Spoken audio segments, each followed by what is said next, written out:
Alors, rien ne peut changer le passé et il est difficile de modifier le présent. La seule possibilité, vous voyez sur votre écran, préparer l'avenir.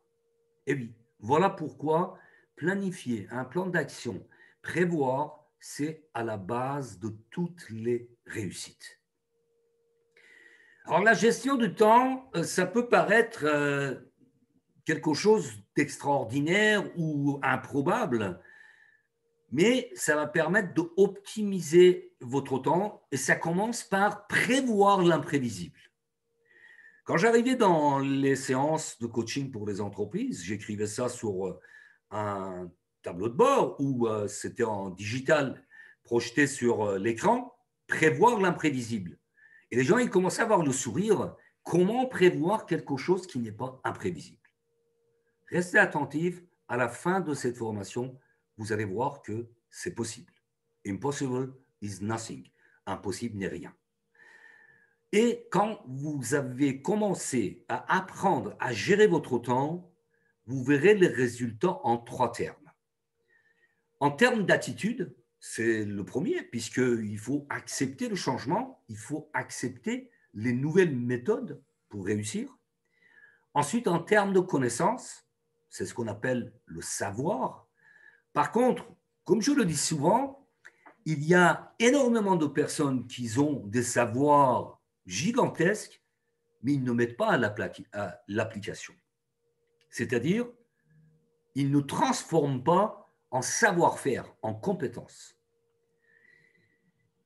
En termes d'attitude, quand vous suivez un plan d'action, quand vous arrivez à gérer votre temps, vous allez être conscient de l'importance de la ressource temps.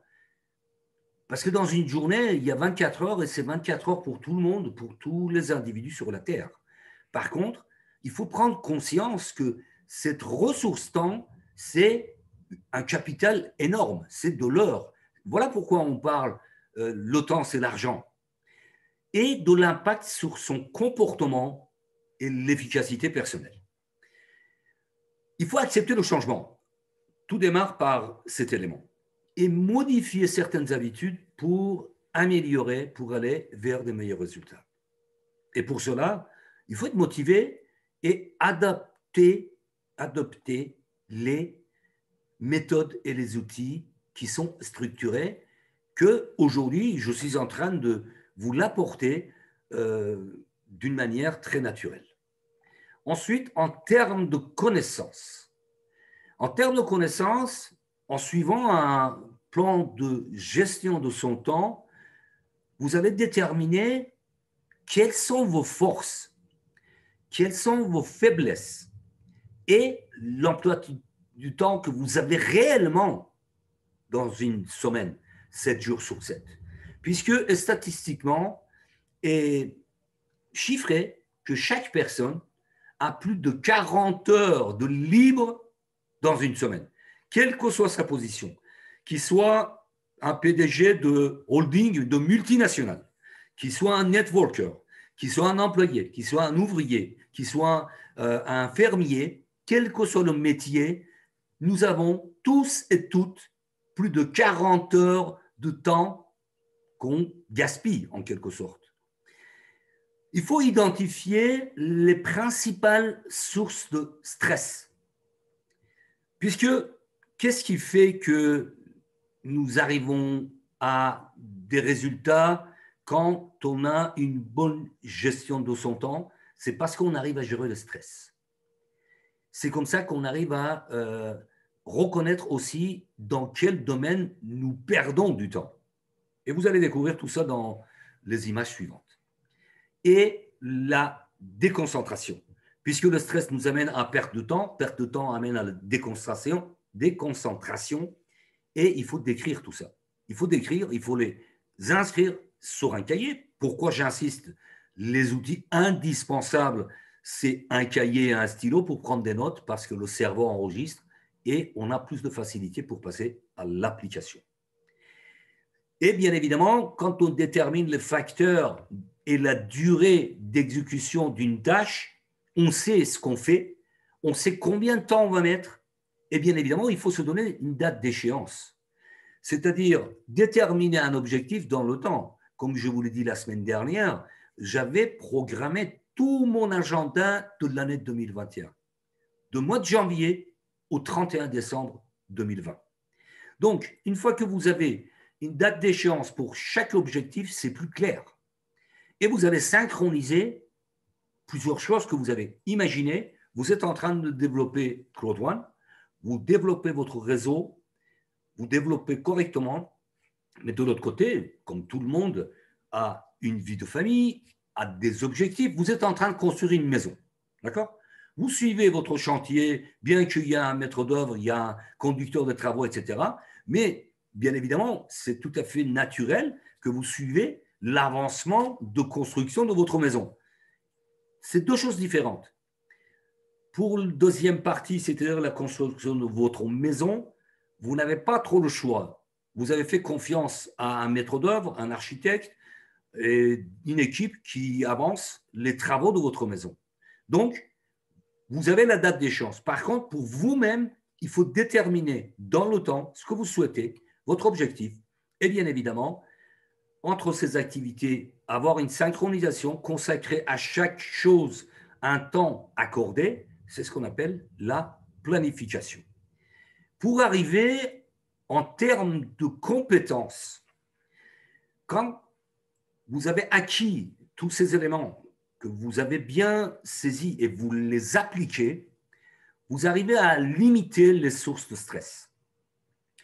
Vous arrivez à quasiment éliminer toutes les pertes de temps et la déconcentration. Et vous serez capable d'adopter les méthodes les plus efficaces. Je vais citer quelques exemples et on va le voir dans les détails. Par exemple, avec le téléphone, les réunions, les mails, les déplacements. Tous ces éléments-là, il faut les gérer d'une manière pragmatique, le programmer et vous fixer des objectifs professionnels et personnels. Tout à l'heure, je vous ai donné l'exemple de construction de maisons et votre objectif professionnel, c'est de développer Claude One. Et c'est comme de cette manière-là, c'est comme ça que vous arrivez à avoir un plan d'action. Et pour ce plan d'action, le plus important, je le répète très souvent, il faut établir ses priorités. Planifier, optimiser et arriver à déléguer. Dans notre business, on ne peut pas donner le développement de notre business à quelqu'un d'autre, mais il y a un acte qui s'appelle duplication. Dupliquer, c'est-à-dire former vos partenaires pour qu'ils deviennent eux-mêmes capables de former d'autres partenaires et vous avez mis la duplication par excellence en place. Il y a un mot qui va vous paraître peut-être étrange, barbare, parce que ce ne sont pas des mots qu'on utilise tous les jours. L'hypophilie. C'est quoi une personne qui est lyphophile? C'est une personne qui reporte au lendemain les tâches dont l'échéance s'est éloignée. Se plaint en fin de la journée de n'avoir pu réaliser ses priorités à cause de nombreux imprévus et urgences. Et c'est tous les jours comme ça. Tous les jours, la personne lyophile va se plaindre qu'il va sortir des excuses. Aujourd'hui, il a neigé. Aujourd'hui, il a fait trop chaud. Il fallait que j'amène la voiture au garage. Tout le monde a les mêmes occupations. Donc, ce sont des personnes qui cherchent toujours des excuses. Et souvent, cette personne-là attend généralement la dernière minute avant d'entreprendre une tâche importante. Parce qu'il y a une espèce de peur, il y a une espèce de crainte. Il n'ose pas à s'attaquer à cette tâche importante. Donc, il recule, il recule, il recule. Et il entreprend beaucoup de choses en même temps, mais en finalise soit pas du tout ou très peu. Donc, c'est l'incapacité à prioriser l'urgence. Pour ces personnes lyophiles, tout est urgent. Parce qu'ils ont tellement reculé telle et telle chose, etc., qu'effectivement, tout devient urgent. on peut le traduire par la procrastination. Procrastiner, c'est de mettre toujours au lendemain. Mais l'iophilie, c'est beaucoup plus aigu, c'est plus important.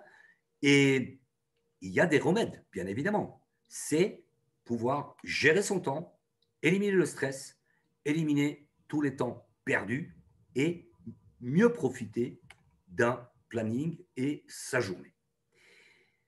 Et tout ça commence par éviter tout ce qui est chronophagie. C'est du latin. Chrono, c'est le temps, et phagie, ça veut dire manger. Chronophage, ça veut dire tout ce qui mange votre temps, qui mange votre énergie, parce que le temps, c'est l'argent, mais c'est de l'énergie aussi. Avec le téléphone. Quand vous voulez téléphoner, donnez-vous des horaires pour téléphoner. N'appelez pas tout le monde à toute heure. Fixez, par exemple, entre 10 heures et 11 heures, 1 heure pour appeler 10 personnes. Ne pas dépasser 3 minutes. Soit vous avez la capacité d'expliquer ce que vous êtes en train d'expliquer, par exemple votre business Cloud One, et juste inviter une personne dans les présentations ou dans les formations, ou alors vous faites un appel à 3 avec votre upline, avec l'upline de votre upline. Donc, vous gérez l'outil téléphone. Parce que si vous êtes accroché au téléphone, que votre téléphone sonne dans tous les sens, etc., bah, vous passez votre temps de la journée avec votre téléphone. Deuxième élément qui fait partie de moyens de technologie moderne aujourd'hui, ce sont les boîtes mail. Les différentes boîtes mail, je donnais l'exemple la semaine dernière également. En 2019, j'ai dégagé, tenez-vous bien, 1h30 de temps libre par jour. Parce qu'effectivement, étant adepte d'Internet et développant des business en ligne depuis plus de 20 ans, même avant que je fasse le networking, bon, j'ai commencé avec Internet, création de site Internet, etc., etc. Donc, à un moment donné, je me suis trouvé en 2019 avec une quinzaine de boîtes mail. Et j'ai commencé à supprimer. Parce que c'est comme un exemple très simple. C'est comme un vêtement. Une chemise que vous avez dans votre armoire ou dans vos affaires, que vous ne mettez pas pendant 6 mois, il faut la donner. Faites plaisir à quelqu'un d'autre. Ne gardez pas la chemise parce que vous ne la mettez pas. Si vous ne la mettez pas pendant 6 mois, c'est que vous n'en servez pas. Les boîtes mail, c'est pareil. J'ai regardé, il y avait certaines boîtes mail avec plus de 1500, 2000 mails inutiles. C'était devenu, pardonnez-moi, des boîtes mail poubelles. Donc, j'ai supprimé toutes ces boîtes mail et j'ai gardé juste les principales, c'est-à-dire 3, pour recevoir des mails et bien évidemment, j'ai spammé toutes les publicités, etc. Aujourd'hui, j'ouvre mes 3 boîtes mail, j'ai 10 ou 15 mails à traiter. Tout simplement. Donc, gérer vos mails, c'est un élément aussi très important qui va vous permettre de gagner du temps. Les différentes réunions. Voilà. Au lieu de faire 10 réunions dans une journée, rassemblez vos prospects, vos partenaires dans 2, 3 réunions. Si on parle des réunions Zoom, bien évidemment.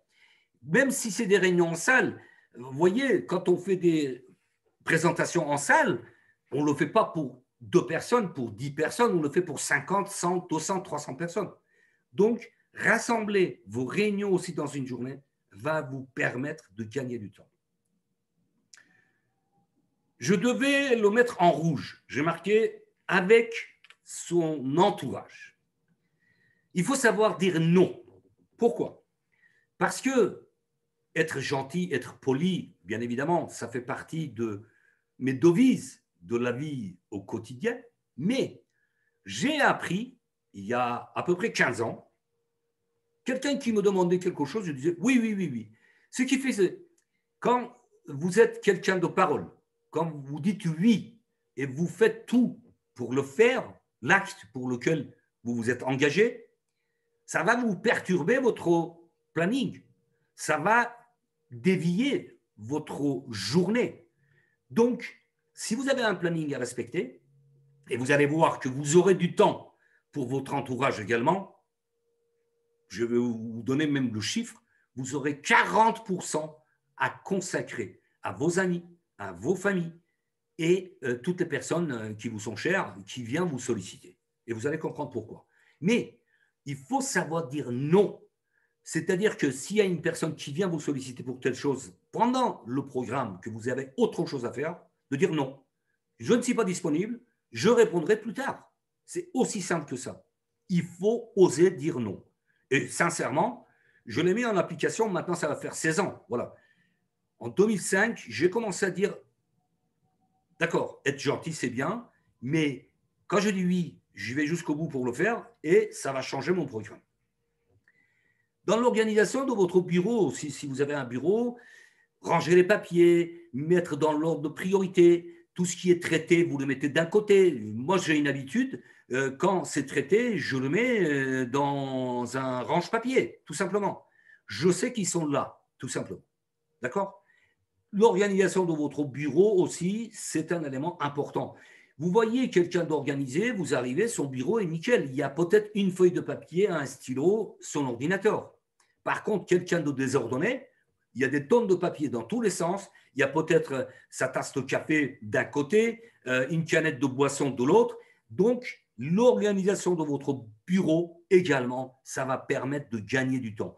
Également, là, je peux ouvrir une parenthèse, même pour votre ordinateur. Quand vous avez des dossiers classés, vous savez que tel ou tel dossier, vous l'avez rangé par exemple dans le mois de janvier, vous avez accès en 30 secondes. Je dis bien 30 secondes. Par contre, si sur votre ordinateur, sur l'écran de votre ordinateur, le bureau virtuel, vous avez 56 dossiers qui sont là dans le désordre, bah, peut-être que vous allez mettre 30 minutes pour trouver le dossier que vous souhaitez mettre la main dessus. Donc, c'est très important.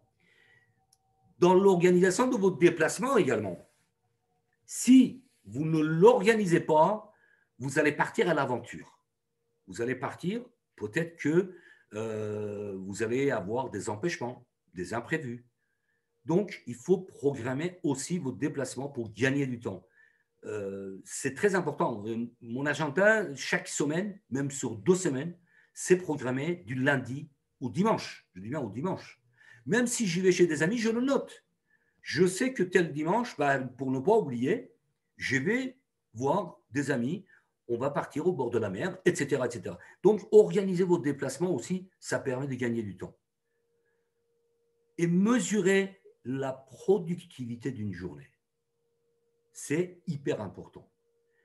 À la fin de journée, il faut que vous soyez capable de faire le bilan, de dire, voilà, aujourd'hui, j'ai fini tout ce que j'avais à faire.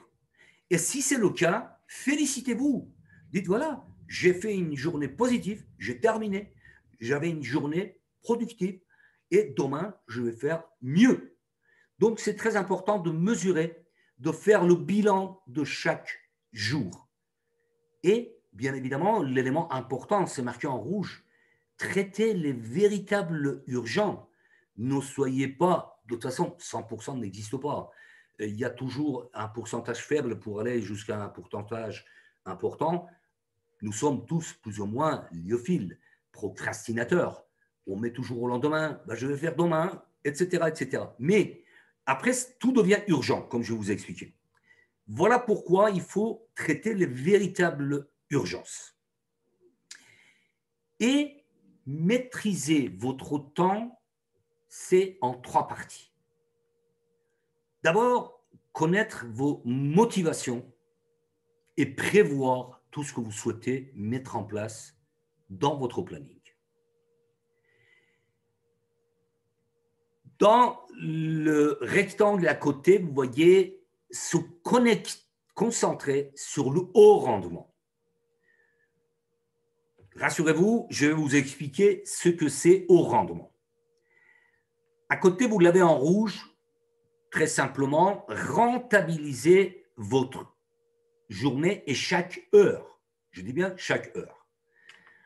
Se fixer des objectifs, élaborer des plans d'action. Pourquoi plan en pluriel? Parce qu'il y a la vie professionnelle et la vie personnelle. Vous développez Claude Van, vous avez la construction de votre maison à côté, ou vous avez d'autres loisirs, vous avez 2 fois par semaine des séances de sport de haut niveau, etc. Vous êtes en train de vous qualifier pour devenir champion dans un domaine. OK, très bien. Donc, voilà pourquoi il faut des plans d'action. C'est ce qu'on appelle tout simplement prévoir, planifier. Ensuite, pour planifier, obtenir ce qu'on veut, c'est-à-dire réserver du temps dans son agenda, établir ses priorités et déléguer, ça c'est dans le cadre d'une entreprise, mais dans notre cas, c'est dupliquer. Dupliquer, faire en sorte que vos partenaires soient capables de transmettre les mêmes messages et développer votre réseau. Et finalement, maîtriser son quotidien dépend de l'organisation. S'organiser, ça veut dire éviter la chronophagie, traiter les véritables urgences. Maintenant, qu'est-ce que c'est le haut rendement? Le haut rendement, vous l'avez en rouge à gauche de votre écran, va vous permettre, et c'est comme ça qu'on arrive à gagner du temps, éviter de dépenser dans la lettre R. Revoir, redire, revenir et réparer. Comment? En investissant dans la lettre P.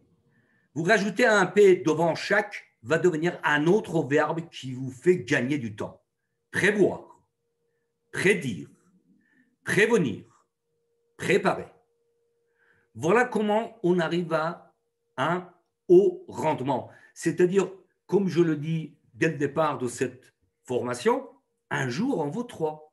Chaque heure de travail correct va vous apporter le fruit, le résultat de 3 heures de travail, quand c'est bien organisé.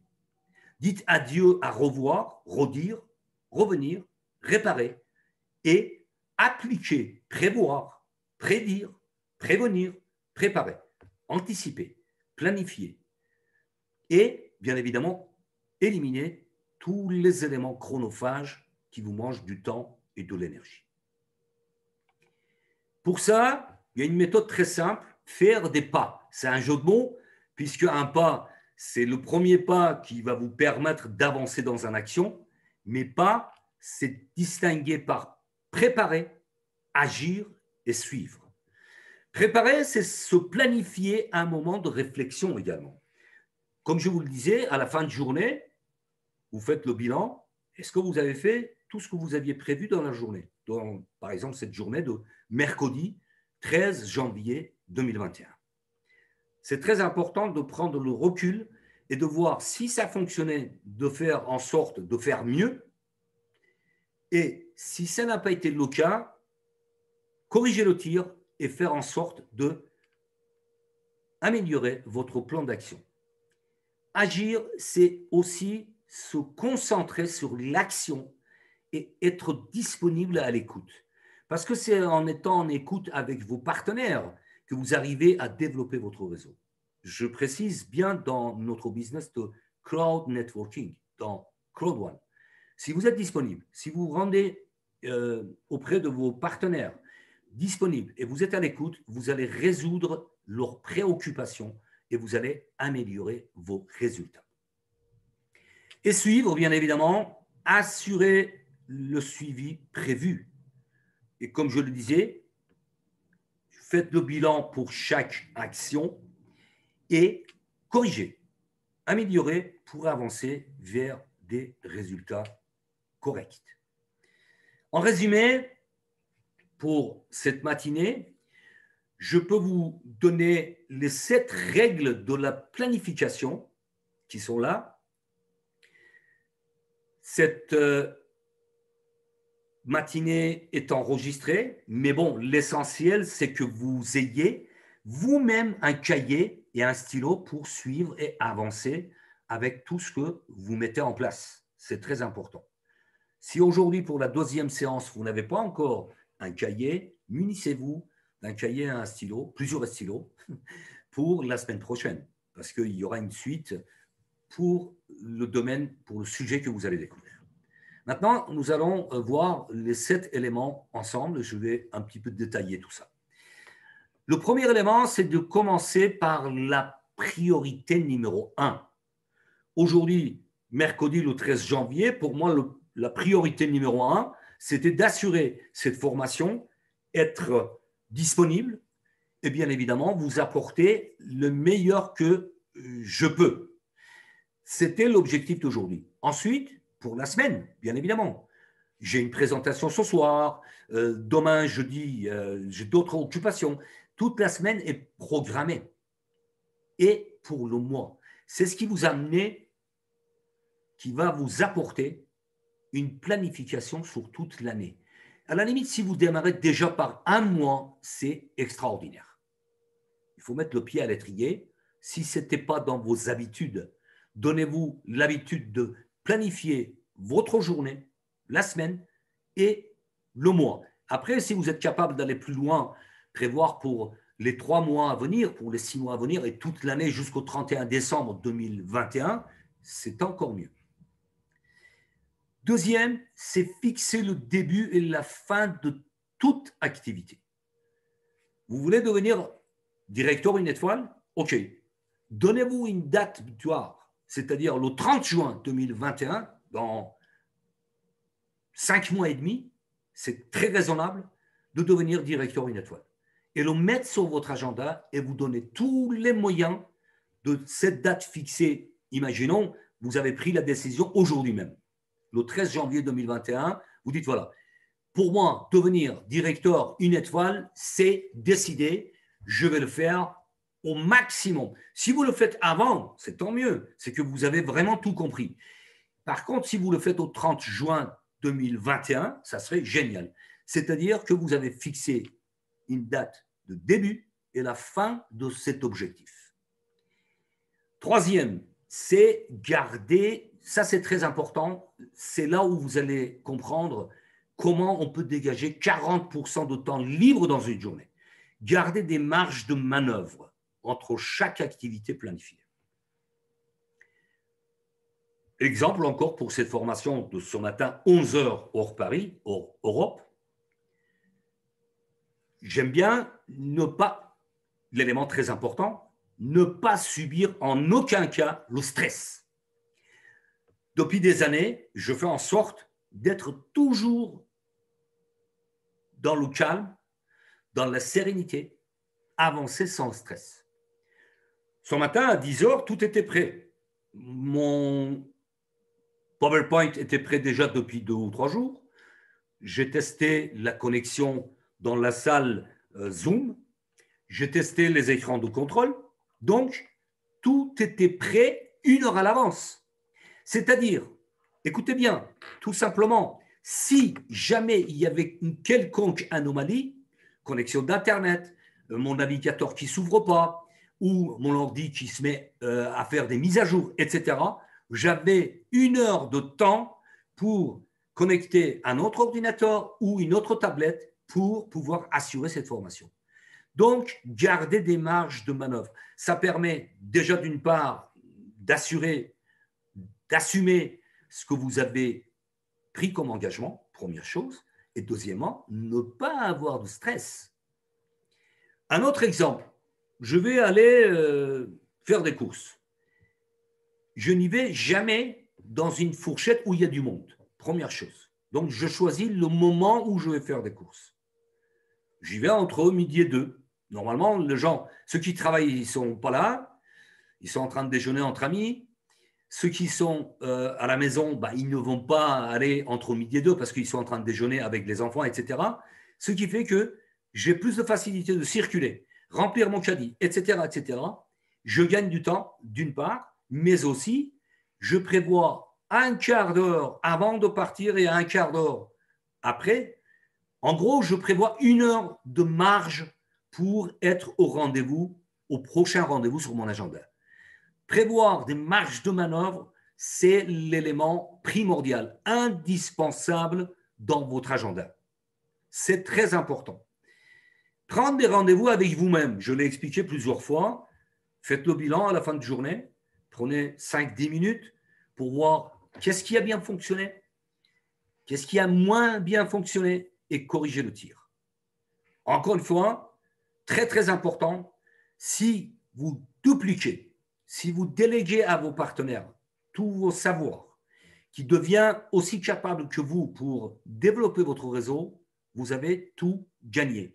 Parce que ça va permettre, par exemple, faire un Zoom avec 4 de vos partenaires qui ont chacun 4.